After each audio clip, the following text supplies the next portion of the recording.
Hey everyone, I'm back again with another piano advice video. Today's one is about practice. So with practice, you don't want it to be infrequent. So it doesn't matter how long you practice for. If there are large gaps between when you practice, it's likely that the knowledge that you have from your last practice session may not be as fresh in your mind, and therefore it may be like starting back at square one. I remember my boyfriend and I took a cooking class, and after we learned how to make pasta from scratch, the cooking instructor told us to practice how to make pasta and the other dishes we made within the week after we went to the class. They said that because it's still fresh in your mind, you're more likely to remember how to make it. We didn't practice that week, and then we ended up forgetting how to make pasta from scratch, so that kind of shows you that it's best to kind of make your practice frequent. And another form of practice that is good to implement is called Interleaved Practice.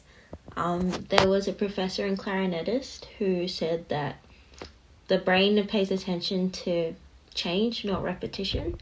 So when you're practicing, although you may want to keep repeating the same parts of the song over and over, the brain remembers more if there's change involved. So you may want to practice different parts of the song repeatedly.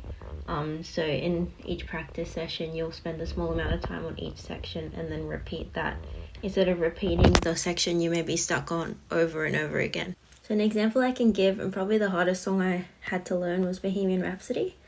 So if I were to implement interleaved practice when learning Bohemian Rhapsody, I would spend some time on the intro and then shift to the ending and repeat that each session. So like changing up the order of the sections of the song. Instead of one part that I got stuck on was towards the end. So instead of repeating that over and over again, just switching up the parts of the song that I practice each time. Those are the two main tips I have for practice. Just making it regular and frequent, not infrequent sessions, and I guess just implementing that interleaved practice method where you switch up the sections each time so that your brain is more activated than if you were to keep going back to the same section you're stuck on. Yeah, that's all. Bye guys.